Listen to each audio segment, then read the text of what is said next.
know what the contents of his brain are. I don't think there's anything up there. I mean, he needs to go.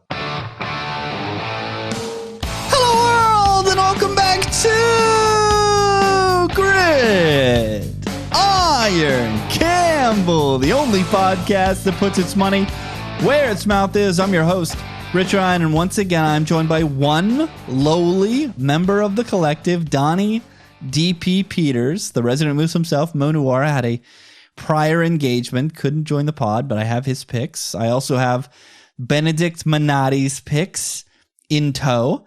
But before we get into any football or anything, make sure you like this video and subscribe to the channel. Listeners, rate and review on your podcatcher of choice. 5 stars only, like Caleb Williams, who just declared for the draft. We hit record a couple seconds ago, and then my computer messed up, and Donnie questioned me, saying that I brought up that Caleb Williams is probably going to land with the Chicago Bears. But Donnie said that there was a report potentially that Caleb didn't want to come out for the draft unless the Bears traded the pick.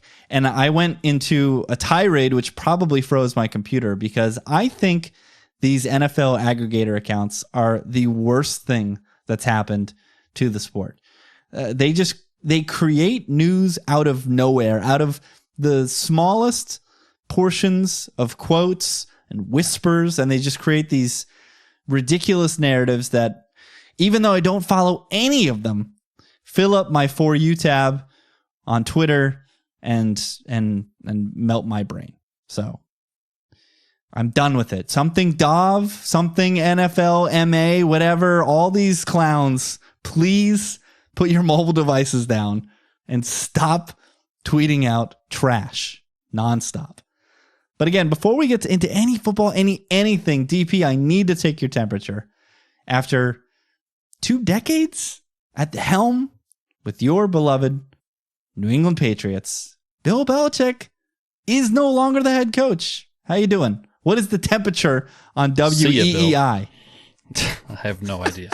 I mean, listen, these things, coaching side, player side, whatever it may be, they never end well. They just, like the player or the coach tends to hang on too long. Like the other side might get rid of someone too early or out of spite or whatever it may be. It's just, they never end well. And you can't, that would be expected because all these people in these positions are ultra competitive, right? Why the heck would you ever just end it, ride off into the sunset? That's so few and far between, that it almost never happens. That said, I think Bill will be all right somewhere, wherever he decides to go. Daisy and Duke are hyped about the prospects of Bill Belichick. Yeah, the family just came home. Coaching another team. And it sounds like everyone was pointing towards the Dallas Cowboys, but just before record, it has come out that they're keeping Mike McCarthy, whom I don't know what the contents of his brain are, Donnie. I don't know if that gambit is still running, but I don't know if I don't think there's anything up there. I mean, he needs to go. He needs to go. Here's my problem with the Patriots side of things quickly, is that something Mayo. Well, okay, Mayo might be good, right? I feel like they should have gotten Mike Vrabel. Now, but Mayo's been in the system, so I feel like it's just going to be much more of the same. Yeah, are the blinders going to be fully on for Mayo? Yeah, I would just kind of a whole just get rid of everyone. Bring a whole new staff in there. I think Bill still has something left coaching wise. I think he's way done GM wise. Not that he might have ever had it, because GM can kind of be luck of the draw at times. So you got to get a new GM in there. You got to get a new coach in there, and that coach has to then hire his own staff. I saw some reports. I have no idea if it was from one of those aggregator accounts or not, but his son has been offered to stay on the defense. I'm just no, can we just move on from all this nonsense? Right? Just move on. And then with the McCarthy thing, what are the Joneses doing? I feel like the Joneses, and I'm totally stealing this take, but I agree with it, and I don't know where I heard from it. I actually might have heard it on Bill Simmons' podcast, but they want someone who they can deflect blame to. Yes. So they keep people there And they can just, they probably fully believe, they will tell you if you gave them truth serum that Mike McCarthy stinks. But if they get rid of Mike McCarthy and bring someone else in that does two things. One, it admits that they should have never brought Mike McCarthy in or that he's been bad, which looks bad on them. But honestly, that doesn't really look bad on them because this stuff happens. Okay, I think we all are well aware that this stuff happens. You got to move on from people. Two, you bring someone new in. Did we pick the right guy? Then it comes back to us if that guy then fails. Who the hell cares? You want to know why it doesn't care? Because one, people just generally don't care. Two, you have enough goddamn money that it shouldn't matter to you what people think of you, okay? You're like an 85-year-old man who's worth billions of dollars. No one gives a crap, okay? So just put your team in the best position to win. You're not doing that with Mike McCarthy because he's a dolt, okay? And just get on with it. I think it was the Rosillo pod that you got it from. And the other point that he brought up, which I absolutely am in love with, is that the Joneses, Jerry specifically, don't want a coach that's more famous than them. And if you look at it, post Jimmy Johnson, they've really hired a bunch of stiffs. I mean, like, look at Jason Garrett and the tenure that he had at that program. Like, he's somebody that they could have fired multiple times, but they kept around. I know Jason Garrett does the whole TV thing when he's on TV, but every time I hear him, I'm just like, how in the universe were you a coach? Like, what you offer, absolutely, you could pick anyone off the street and they would offer you more than what Jason Garrett offers. It's unbelievable. So it sounds like the favorite right now to land Bill Belichick is the Atlanta Falcons. They have already interviewed him. And NFC, young roster with some upside. So that seems like it might be a fit. I got to bring up one more. Go for it. The Raiders and Antonio Pierce. These idiots. They're going to hire Antonio Pierce. So here's the thing. Who is not good. If Max Crosby comes to you and says, if you don't hire Antonio Pierce, you have to trade me, I would respond and say, okay, if we hire Antonio Pierce, we're taking $100K off your contract for every loss. Okay? How about that? First of all, what is Max Crosby doing? Like, bro, I mean, come on. You just want to play for your buddy? Like, second of all, Antonio Pierce, like, he might be kind of like Tomlin-esque, Mike Vrabel-esque in that he understands his players. He can relate to them. He can get them up. D'Amico Ryan's another one. Like, they're very player-friendly coaches, which is clearly what Antonio Pierce is. That said, like, nuts and bolts of the football game, you can clearly tell I don't think he's a top mind.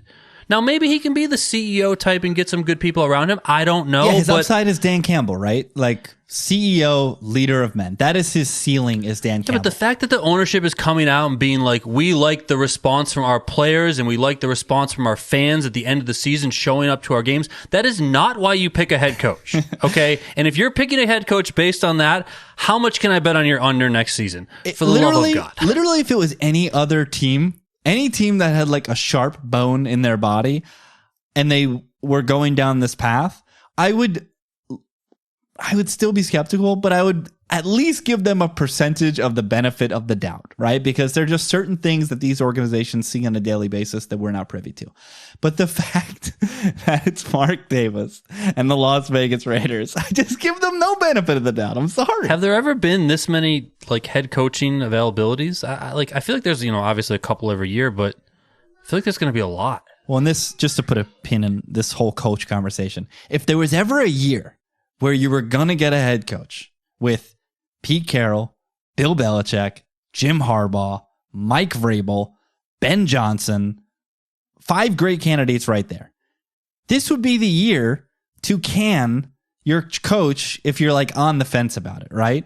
So I get it, Antonio Pierce, warm and fuzzy, but if there was ever a time to get a coach, it would be now. And I'm also looking at you, New York Jets. Saleh is such a loser. And you just gave him a pass for last year. You're going to let this whole crop of great coaches just pass by you.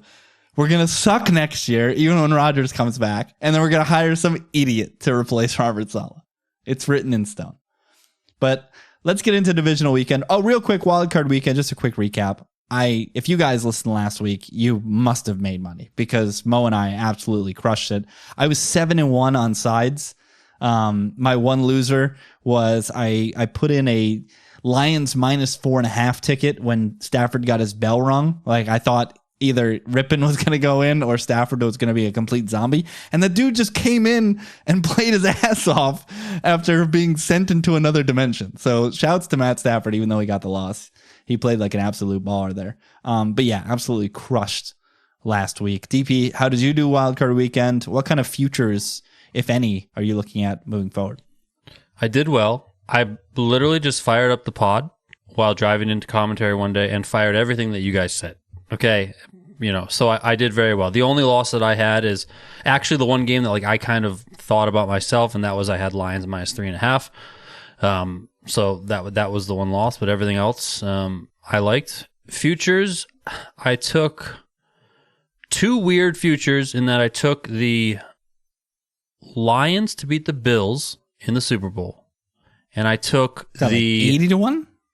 Or maybe it was the Bills to beat the Lions. I can't remember. It's those two teams. And then I have another one where I have the Ravens to beat the Lions. I had a third one, which was the super long shot. I had the Lions to beat the Browns. But obviously that flamed out. Yeah, RIP. And then I took the only other futures that I have were, I think Mo talked about him a lot. I have Amon-Ra St. Brown leading receiving yards in the playoffs. Nice start. Yeah, nice start. I took, and then the other ones are kind of gambles, but I mean, I kind of agree with what Mo was talking about. Brock Purdy leading passing yards. That one could get dampened, no pun intended, by the weather this week, but we'll see. And then this one, I think Mo talked about it, but I really like it, is Lamar Jackson to lead in rushing. Yeah, I mean, I've got that in the account as well. I mean, it was plus 3,000. I'm like, okay, if they go to the Super Bowl, I've got plus 5,000. I mean, yeah. I mean, I'm just like, yeah, if they go to the Super Bowl, I mean, he's got to be crushing, right? I mean, how is he not, So that one also might get dampened, by the stuff happening in the NFC with the weather in the San Francisco game, because you got to figure that Christian McCaffrey's probably going to get a boatload of touches. But those are my three futures, and I like where I'm at right now overall. Yeah, my two live ones are Jordan Love to lead the playoffs in passing at plus 3,000, which is a real fun one. Obviously, a tough one this weekend as a double-digit dog in San Francisco, and then I too have, as noted, Lamar Jackson plus 5,000 to lead the playoffs in rushing. But let's get into it. Saturday, Texans at Ravens. This is the game that has probably received, from my vantage point, the most action this week, because the Ravens opened up, I believe, 10 or 9.5, depending on where you looked at it. And it's been ping-ponging all the way down to 8.5, back to 9.5, down to 8.5, back to 9.5. There's been a ton of resistance on the Texans side, and I was listening to Adam Chernoff earlier in the week, and he said close to game time last week, there was a very large bet made by somebody with influence near game time on the Texans. So while limits haven't been increased just yet, I don't think, perhaps this individual or people associated with him are the ones playing Houston right now. Total of 44. Looking at some cold weather, but no precipitation. Winds, I'm seeing 20 miles an hour sustained, which could be interesting in this matchup. And the majority of the tickets, 72%, are on the Houston Texans. And we've seen this over the last couple of years, where, especially when an underdog, and granted the Texans were the division winners and the home team, but they were underdogs against those Cleveland Browns. When the underdogs advance from the wild card round, there is a surge of interest in them, and you just add gasoline to the fire when you look at quarterbacks like Stroud and Love, who are young and absolutely dealing, and then you're just going to get naturally interest in the dog here. And when I was watching things wind down this weekend and looking forward to divisional weekend, I really wanted to fall in love with Houston as well.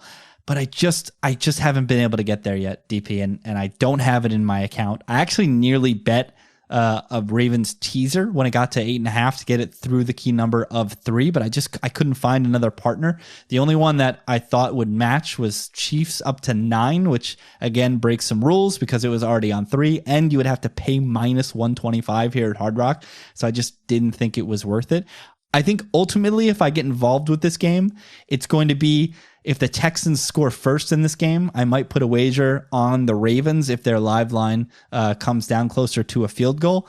But my biggest concern here for Houston is that they just don't have all their weapons. If they had a healthy Tank Dell and a healthy Noah Brown, the way CJ Stroud is playing, I mean, if you told me he is the second best quarterback in football, I would not be surprised by that. This dude is absolutely shredding right now. The Houston offensive line is doing a tremendous job. They have all season. They are, let me look at the sheet right here. It's actually saying they're only 22nd in adjusted sack rate, but my eyes are telling me that they're protecting CJ Stroud quite well. Laramie Tunsil, obviously the lead dog up top at the left tackle position. But with just Nico Collins and a banged up Bobby Woods, Schultz and Brevin Jordan, I just don't know if there's going to be enough firepower to overcome a Ravens team that is fully healthy. I don't see one skill position player on offense on this injury report. Harbaugh with 2 weeks to prepare. I know it wasn't fully for Houston, but part of that preparation process last week had to do with the Houston Texans. They've already played Houston. Granted, it was CJ's first game, so I don't know how much we can take from that. But this is a Baltimore team that is number one in a lot of categories. 1.3 net yards per play in their favor in the season. They absolutely crushed people. They crushed the aforementioned Detroit Lions. And I just think this is going to be a spot where CJ takes his first playoff lump without a full complement of receivers, and the Ravens get it done, DP. Yeah, I mean, you talked about that gasoline on the fire from, kind of a public betting perspective. Add in the fact that they see 9.5, they might see 10 next to these teams, and they're just like, wow, what? CJ Stroud's getting 10? Oh my, yeah. It's like, yeah. I mean, listen, I have no idea. I guess I lean Texans, kind of like you. I like want to like them.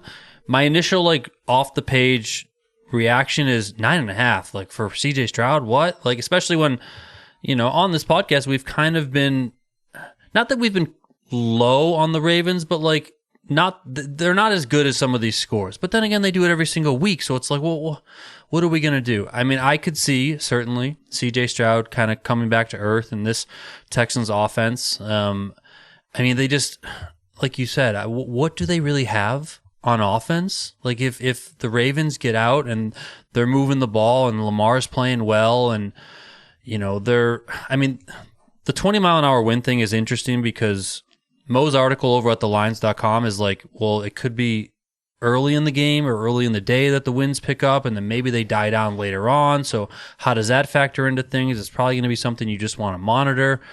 That said, like I would think if this ultimately is a game that features more running, I think the Ravens are built to do that more. They have a running quarterback. They have all these pieces. They just bully ball people, so if they start doing that, like how are the Texans going to respond? Like it just all seems tricky to me. So I think I'm going to stay away from the game in general.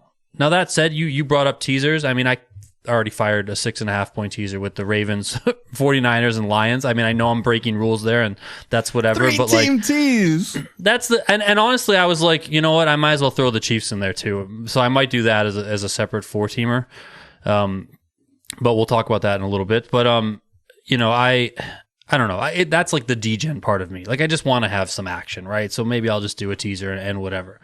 Also kind of lean over here. Like I think the Ravens can score, and then if the Ravens score, well, why can't the Texans like just kind of play catch up? Not that they might be inside the number or whatever. That was the first game of the season, right? The Ravens came out, they blew doors, and then CJ Stroud kind of introduced himself to the league. He did get his ass kicked for the first half, but in the second half, it was like, whoa, who's this guy?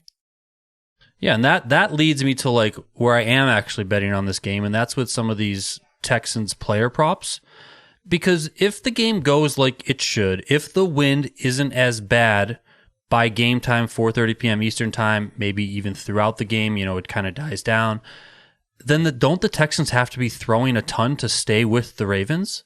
right? So, I mean, I'm not like, I know Devin Singletary's had a good year, but like, I'm not the biggest Devin Singletary guy. Like, I think this team is certainly, it's CJ Stroud, it's throwing to Nico Collins, it's throwing to Dalton Schultz. You know, yeah, they had Tank Dell and they had Noah Brown and they had these other guys, but those guys aren't there anymore. So if you're throwing the ball and you're Houston, they're going to look at Nico. They're going to look at Dalton Schultz. So I think CJ Stroud over 240.5 passing yards. You know, of course, with these, because these are passing ones, you do have to monitor the wind. The two that I do like, though, without the wind, no matter what, Dalton Schultz over 3.5 receptions. I mean, it's like, if there is a lot of wind, don't they just kind of have to dink and dunk with him in a lot of ways, get him over the middle, and then Dalton Schultz anytime TD plus 310. I also like Nico Collins over 77.5 receiving yards and Dalton Schultz over 36.5 receiving yards. And that's just largely the funnel of the targets. They don't have anyone. What are they going to throw to John Mechie? What are they going to do? So if they're down, if they're trailing, and they have to throw the ball, which we know CJ Stroud is certainly very good at doing, you know, then they're going to throw to Nico and they're going to throw to Dalton Schultz. I think the Ravens have a pretty good defense, but I don't think they have like a Darrelle Revis shut down Nico Collins type of corner out there, you know? So I think Nico will still be able to get his in a lot of ways. I think Dalton Schultz can certainly get his as well. So, you know, that's how I'm attacking it. So I'm expecting the Ravens to be in front. I'm expecting the Texans to throw. And if they do, then these numbers have to be, you know, or have to, I think, perform well. Or, you know, the Texans have to play from behind. You don't play from behind running. I think D'Amico Ryans does very well with that. Like, not just being like, no, we're going to play our game no matter what. No, I think he'll adjust. He'll put the ball in his QB's hands. Maybe CJ Stroud takes some sacks, throws a pick or two, whatever. That doesn't mean he can't hit more than 240.5 passing yards, you know? So that's what I'm doing. Yeah, and it's definitely on the other side of the ball for the Ravens. The prop market is very difficult because they are so flat in terms of distribution when throwing the ball. And then even at the tight end position, Isaiah Likely has come on towards the end of the season, but Mark Andrews has been practicing. So how do they even divvy up the tight end targets? It's the one thing I always bring up is uncertainty creates value in the market. So one of these guys, or maybe even two of them on the Ravens, is going to absolutely smash these numbers because they're naturally depressed because of how flat the target distribution is on the team. But who is it, right? You're just kind of, and maybe I don't know, maybe some of you guys out there, if you're like a Ravens fan and you know their positional alignment better, and you know, like perhaps what side of the field Stingley is going to be on. I don't know if Stingley stays on one side if he travels. I would assume he stays on one side because that's just the nature of things in today's NFL. Like maybe if you know if Zay Flowers aligns right more frequently and he'll be on Derek Stingley, maybe you sprinkle on the other players. So check in with like Establish the Run, ETR. Those guys do analysis like that, and I think there might be value to be had. I just don't know where it is. Mo also leaned Texans. Brett's best bet was the Houston Texans. If you want to know why, hop in the Discord, bit.ly/Discord Moose. We'll ask him and see if he'll give us an answer there. The nightcap on Saturday, the Green Bay Packers travel to Santa Clara to take on the San Francisco 49ers. This opened at 10. I've seen it dip to 9.5. So obviously, if you're looking to bet the Packers, find a 10. If you want to bet the Niners, grab a 9.5. And this was the first bet that I made. I made it immediately when the line was posted. I've got Packers plus 10. I've got Packers money bet line at plus 375. This is rule stubborn. I know I'm being stubborn. ODB, I'm sorry that I'm being stubborn, but I just don't trust Purdy yet. And I've seen Kyle Shanahan piss down his leg in high leverage situations far too many times for me to not think that the Green Bay Packers are live in this game and that the Green Bay Packers can certainly cover 10 points. What I will say, and I'll make a terrible dampened pun once again, is that this forecast does suck because part of my cap for Green Bay was the fact that Jordan Love is absolutely slinging it right now. Nobody has a better dropback EPA the last 4 weeks of the regular season than Jordan Love. And if you add last week's absolute masterclass against the Dallas Cowboys, it goes to like 0.4 something EPA per dropback, which is like, it's Hall of Fame first ballot type shit from the kid. They've got weapons all over the pitch. This is without Watson. Watson is finally coming back online. So if he puts in another good week of practice and he's out there, they just have guys all over the field that Love can distribute to. 5th in adjusted sack rate. So even though Niners have the horses up front to get to Love, I think the Packers can do a good job of neutralizing that up front. So I think Love can just deal here if it's not too rainy and if it's not too wet. But Donnie, and I'm saying all this and burying the lead that the Niners have an incredible offense. Kyle Shanahan can scheme it up himself. And prior to the last 2 weeks, the Green Bay Packers were giving up heaps of yards to absolutely everybody under the sun. The Bucs walked into Lambeau and marched up and down the fucking field against the Packers. But Joe Barry has kind of cooked the last 2 weeks. So what are we going to get out of this Packers team? I don't love that Jair missed today. He was downgraded to DNP with that ankle injury. Don't love that whatsoever. But Donnie, this is my galaxy brain part of the take. What if the wet weather favors the Green Bay Packers? Because Brock Purdy's got some tiny ass hands, man. 9.25 when the NFL average is 9.75. And Jordan Love has a damn catcher's mitt for a hand. He's at 10.5. So that guy's going to have no problem spinning the ball. Yeah, I mean, I don't have a bet on the side here. I do lean 49ers, and I just think even in a world where they like entirely take the ball out of Brock Purdy's hands, they can just run and run and run and run all over this Green Bay team who doesn't do too good stopping the run as is. Now they got to go against the 49ers coupled by the players the 49ers have, the scheme that they run under Shanahan. Like, I feel like this could just be bad news bears for them. I don't know. I think the Green Bay story is great. You know, I want to say, going back to our preseason pod, like I was kind of high on them. Like, why can't they win the division? Why can't they do well here? And they I think we all touted Packers NFC North, and it's funny if they got their shit together earlier, they definitely would have been in contention. But the Lions just ran away with it from the jump, beating KC in KC to start the season. Yeah, I mean, listen, it's Packers are a nice story, but I just think the 49ers are just in a different world in terms of a team. So I just expect them to just crush. I expect them to be ready. I expect them to be pretty healthy overall. I expect them to just go nuts. And I think it was Mo that said it at some point during the course of the season, but like every time we try and fade the 49ers, they just beat a team by 30, and it's just like, it's just not fun. So kind of expect that here. The only bet that I'm looking at for this game is Christian McCaffrey over rushing yards. And I said, F it, I'm just going to fire the biggest alternate I can find.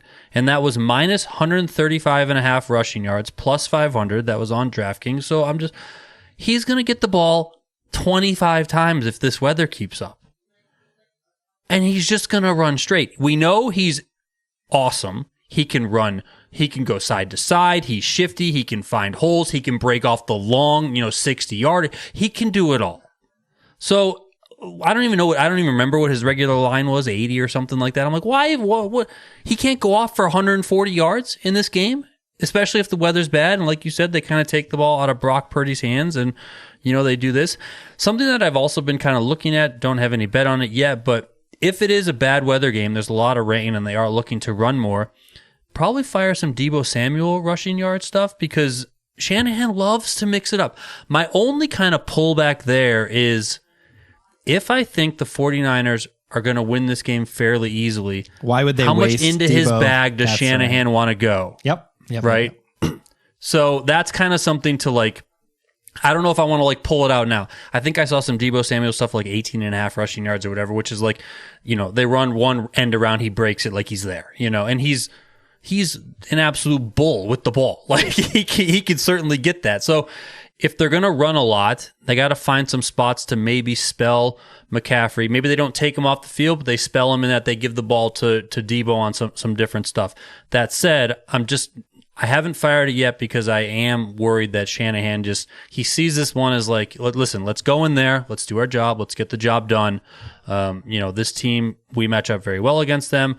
I don't think that they're going to beat us. It's crappy weather. We don't need to go too crazy, pulling out all the tricks just now. We'll save that to later on in the playoffs. So that's what's held me back from betting that. But I am on this alternate over for McCaffrey, because if he goes off, like, he's going to go off. I mean, that's what I feel like is going to happen. Yeah, one of the things that our good buddy Monowara also said with regards to props in this game was perhaps Brock Purdy under attempts, which is another way to get involved if you're trying to fade with this weather.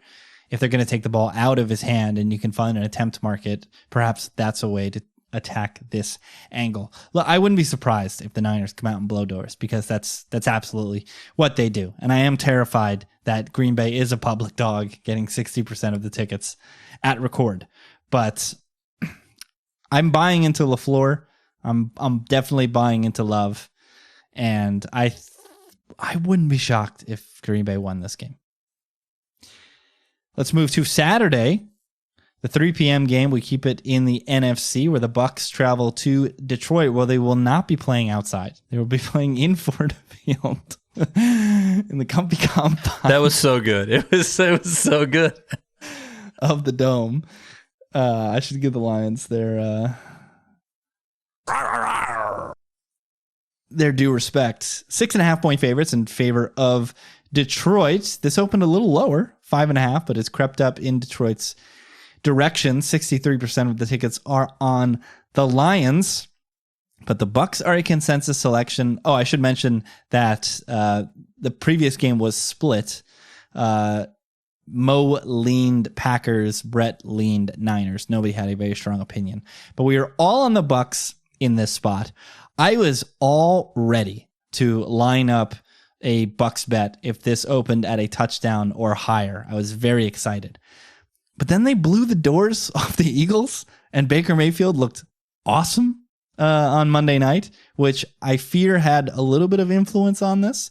But the market has responded. The market is in love with these Lions.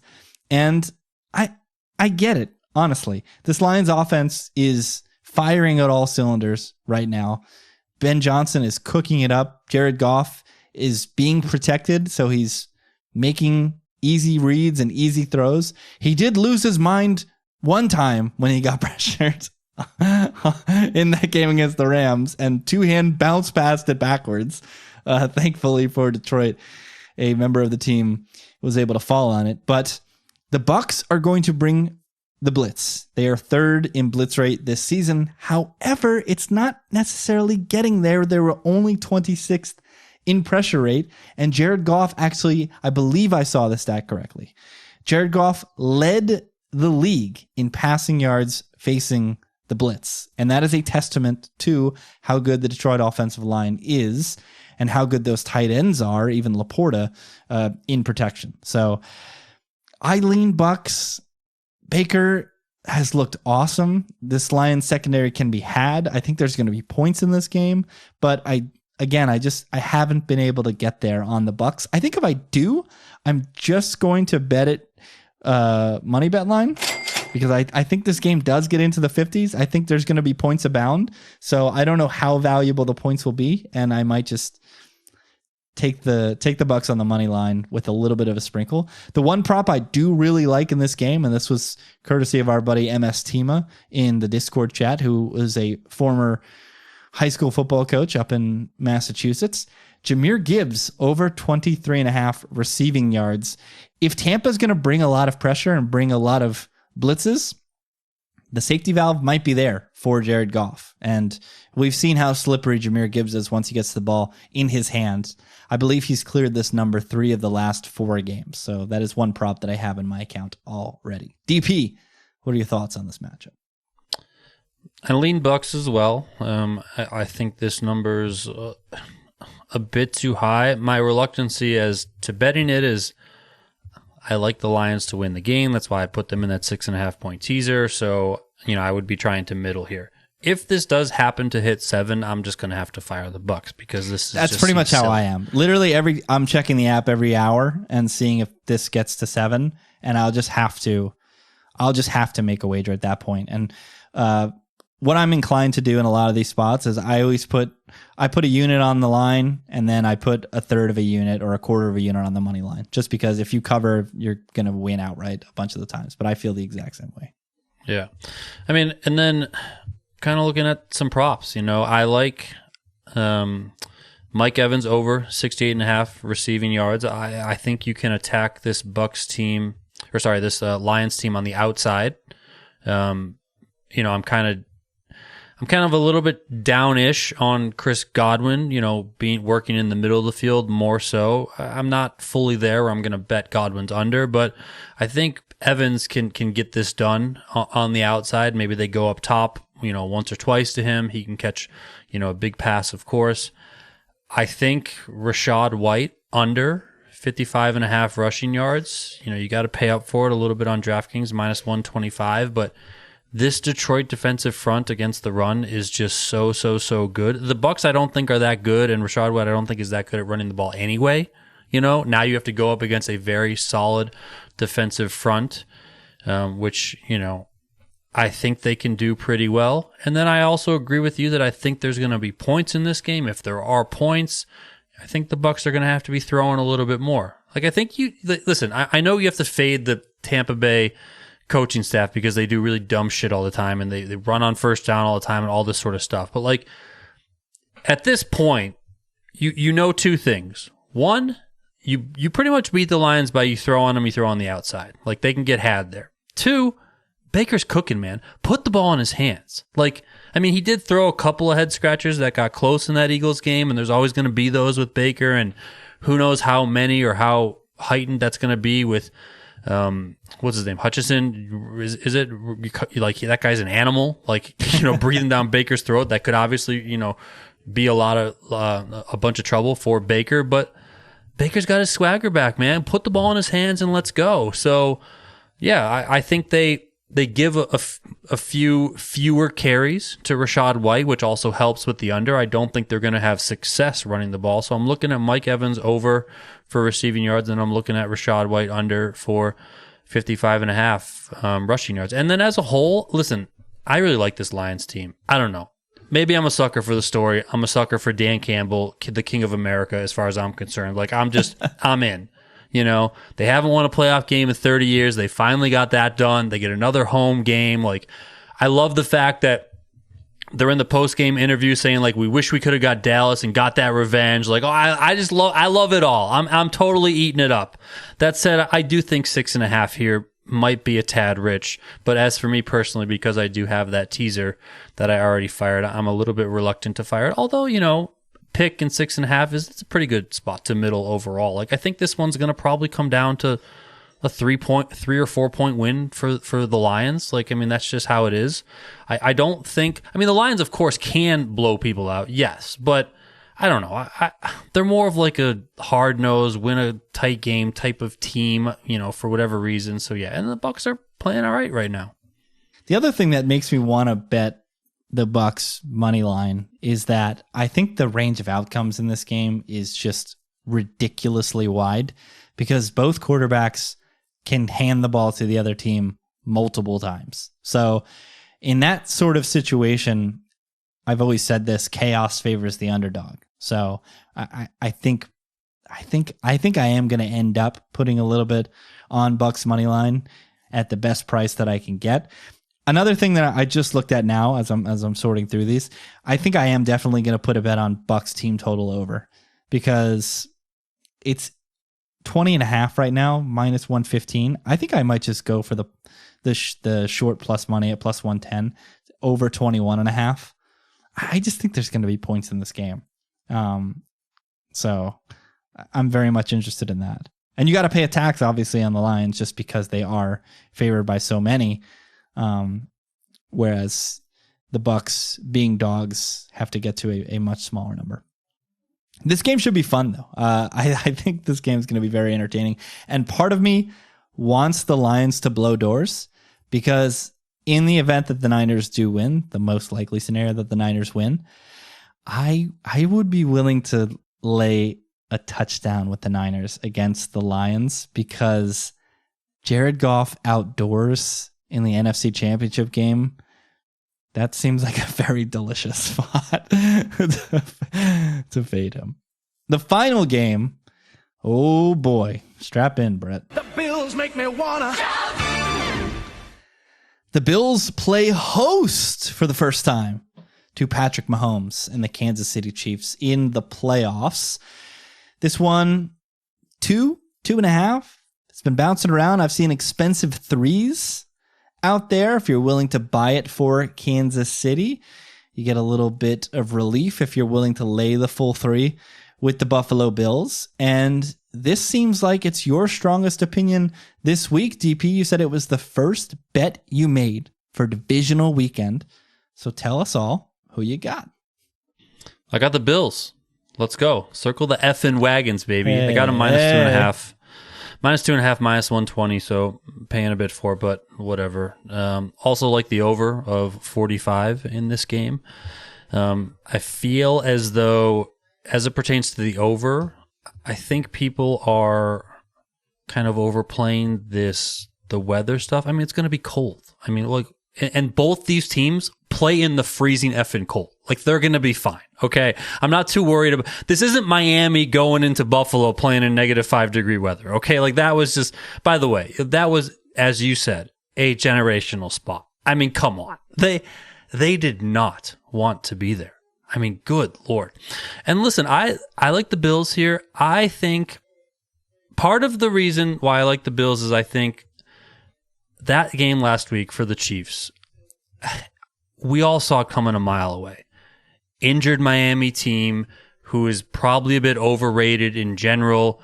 In temperatures, they want absolutely nothing to deal with. So, like, yeah, the Chiefs looked all right, but the Chiefs, like, I mean, did they really look all right? There was a lot of drops still from the weapons. Kelsey had like 2 or 3 of them that I saw. I mean, that guy just can't seem to catch a damn football.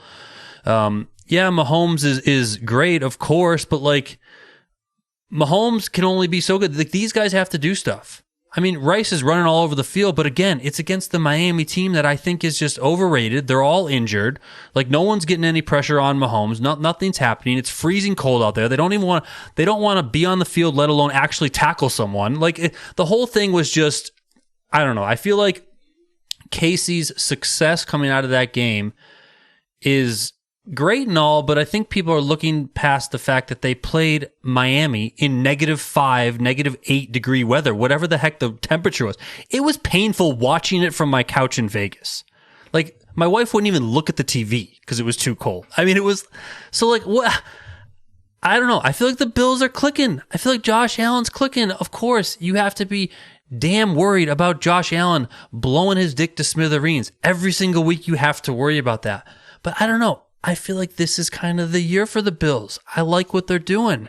You know, I like the fact that they, you know, against the Steelers, you know, they put the ball in Josh Allen's hands, you know, whether that was passing, whether that was running, you know, like Josh took it upon himself, as he should, rightfully so, you know, put the team on his back and do the damn thing, right? I mean, I think the Bills are the better team here. You know, so I think they're going to win. They're also playing at home. Like, I don't see this KC team anymore. I feel like we wanted them to be the old Chiefs. We wanted to kind of will it the whole season. Like, yes, they'll be fine. They'll be fine. They're just going through the motions, you know. But I don't know. I don't see it with them.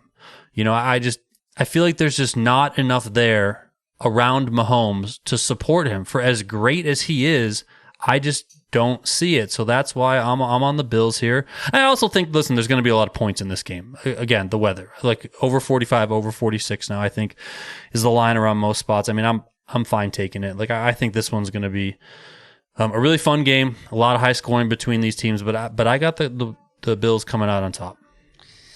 So I'm in disagreement on both of those. I don't have anything in my account yet, but I'm going to wait on the total because this being the last game of the weekend, I think people will naturally want to bet the over on a game with Patrick Mahomes and Josh Allen, and with the key number being 47. If there's any way this can touch that, that will be my trigger point to bet the under. And my reason for doing that is it's taken me 19 weeks, I guess. But I am officially concerned about the Kansas City offense and their inability to score touchdowns in the red zone. I think it's apparent at this point in time, especially when you see, like you said, Travis Kelce start to drop passes. Like if that guy isn't going to be Mr. Reliable on some of these money downs, then who's going to stick the ball in the end zone for Kansas City? And Reed has tended to be very conservative in some of these spots, so I can see them trotting Butker out there and kicking field goals in spots where maybe you want to be aggressive. So that's that side of the ball, and which is annoying because Buffalo's defense just keeps losing players. They got backups being lost now. Something AJ Klein is off the couch making 11 tackles last week. Like, holy hell. They need every resource that they can get to try to stop the Chiefs in this game. And then for the Bills, they got a short field. They got the long scamper from Josh Allen. He had the Khalil Shakur play where Minka Fitzpatrick was just 1, 2, 3 Cancun and just kind of olayed him into the end zone. Like, I don't think these are very repeatable, and the Bills offense has kind of stunk other than that for a full month.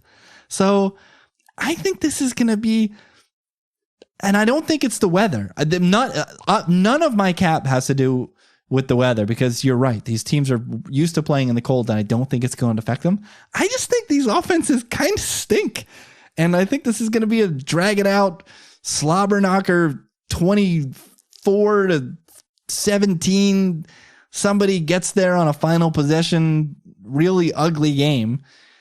And I know that at some point I'm going to put a Chiefs money line bet into my account because it's Canton Patrick Levon Mahomes II. And I find it very hard to bet against him, despite the fact that he's surrounded by a bunch of idiots.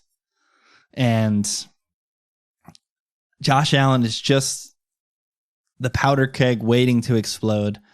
That being said, I'm definitely not running to the window to bet the Chiefs. I think this line is extremely fair.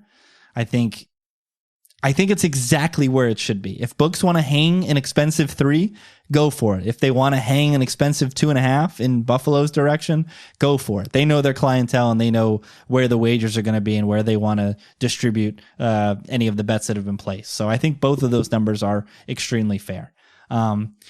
Mo's biggest bet, or I shouldn't say biggest bet, because I don't know if he's going to place a wager. His favorite bet this weekend is the Chiefs, but Mo has a ton of value locked up in the Bills winning the Super Bowl. He's got, I think his largest is 25-1, I think is his largest ticket on the Bills. So our guy will obviously be sweating on his beloved chefs, but in the back of his mind, he could hit a pretty good payday if Brett is happy up in Buffalo with a Bills victory. So under is my preferred play in this game, but it's Patrick. I think I'm going to find a way to involve him in some bets. Any props you got in this game? I know you sent over a couple. Yeah, I mean, I like Isaiah Pacheco under 62.5, which pains me because I love that guy. I mean, king of the heart rankings for sure.